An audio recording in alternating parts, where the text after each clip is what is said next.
Manson had a little scheme called creepy crawlers. He'd send people in to move furniture around. Is that all a figment of somebody's imagination so far, or is there any truth to that? Tell me, Charles. I don't know. It's worse than a fairy tale. It's a fairy tale. It's a comedy. It's a comedy tragedy opera that was played in the early morning. Come on, Charles. It was sickening. Off the space shuttle. You know, well, that's what the DA gave you for reality. Okay. He stood in the courtroom and said, this man did this and this man did that, and you all believed him. He said, this man did that. And I said, Your Honor, may I speak? And they said, no, you can't speak. I said, no, I got a voice. Let me talk. He said, no, sit down, shut up. Then they handcuffed me, take me to the back, whip my... What are you going to do? I come out and sit down, and I ain't going to get whipped again. Didn't you stand up in that courtroom? Sure, I stood up. By the way, let me just go back. I felt the repercussions in the back of it. Okay, but you say the whole thing's a fairy tale. You say the whole thing is make-believe. Yeah, that's his helter-skelter. It wasn't mine. The body of Sharon Tate is make-believe. That's make-believe. Make-believe. That's make-believe to the people that went in there and did what they did. Mm-hmm. And who were those people? But you know who they were. Sure, I know who they were. They were with you at the Spahn Ranch. They were part of this thing called, if not the Manson family or the Manson cult, the Manson Ranch. Call it what you will. So then, what? And Tex Watson testified in a court of law that you told him, go to the house that Terry Melcher used to live in and kill those people in a most gruesome way. A man that was once your associate said that of you, and now you sit here and say that's not true, that's all make-believe? You got a stone wall there. Why don't you take it down a little bit? Look here. I'll explain something to you. Tex took the witness stand, and this is record, and he said, I don't know whether I'm Charlie Manson or my mother. Tex didn't have his own mind one way or the other. He was balanced back and forwards because I had already took his mind in another game down the road that I was playing with some Hell's Angels that you don't know nothing about, and you probably never will know nothing about it because you would have to know those people to get in that thought, see? But there's different colors on different people's backs doing different things. It's a different world. I love the world I live in, too, just like Regan loves the world he lives in. You love the world you live in. Most assuredly, it's me. You love all the pain that you've caused people, all the anguish you've caused. I don't know pain. I don't know pain. I have no depth of pain. I have no depth of suffering. I don't know ridicule. I don't know all the bad things. I haven't been punished by you all my life since I was 10 years old. I've been in every reform school you got across the country and used to lay down and have to get my ass whipped till I couldn't walk. Tell me about some pain. And that's our fault. That's all those people... No fault. Make strong, good pain. Understand pain. Not bad. Pain's not bad. It's good. It teaches you things. It teaches you things. Like when you put your hand in fire, you know not to do that again. Yeah. Yeah, I understand that. But how come you didn't That's the reason I never stick my hand in fire. Oh, but excuse me. You've been putting your hand in the fire since you were a little boy. I have? You just told me a couple of minutes ago that out of 47 years, you've spent 34 of them behind bars. Now, if that isn't putting your hand in the fire, I don't know what is. What year was that?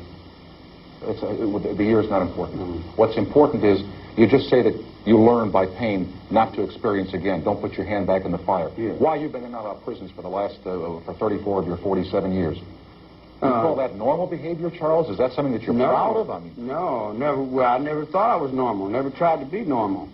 Normal runs in a little rut down there. I don't know nothing about being normal. I've been in jail all my life, man. I've lived on a handball court. This guy raised me up. All the men in the joint raised me up, told me what to do, what was right and wrong, told me when to sit down, stand up. I just did everything I was told. You know, and I got to the end of it, and I just turned around and said, wow, it's hard. Now that's hard. You know, and then I went outside, and all these little kids got a hold of me and said, we want to stop the Vietnam War, and we want to do this. What? It was a war? I don't know what's happening.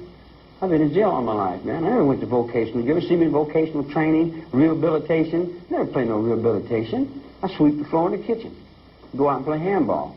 I'm still 10 years old in your world.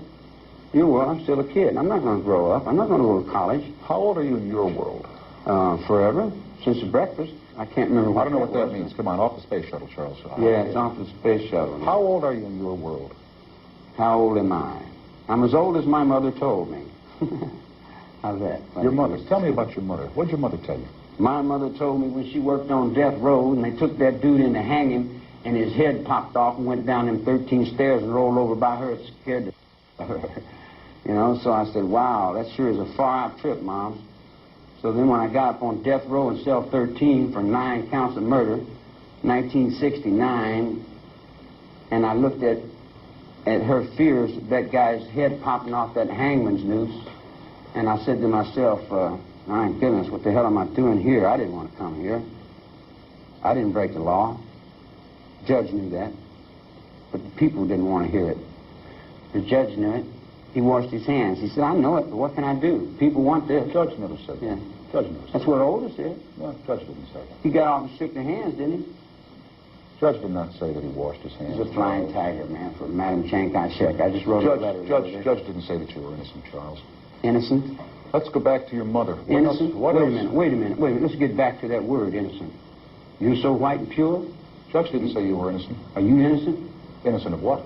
Oh, that's what I'm saying. None of us are innocent. Yeah, just because you're convicted in a courtroom doesn't mean you're guilty of something. What does mean you're guilty? Well, you know you're guilty. And how do you feel about yourself? Tell me about you. I feel pretty good.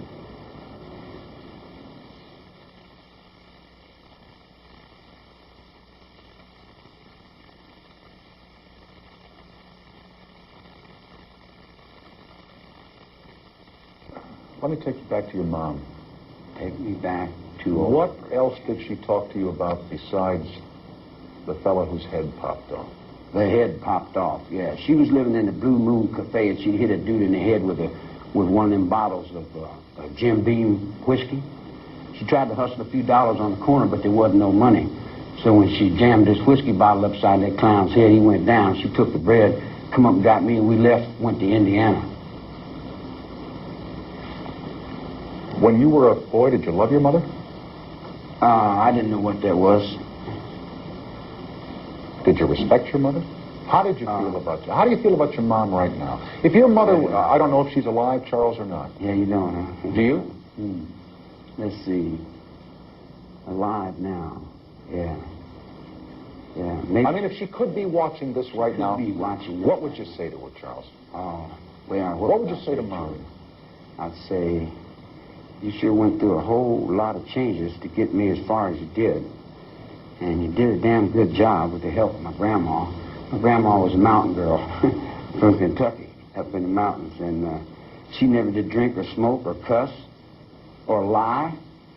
She used to cook for the Salvation Army, and she was a human being.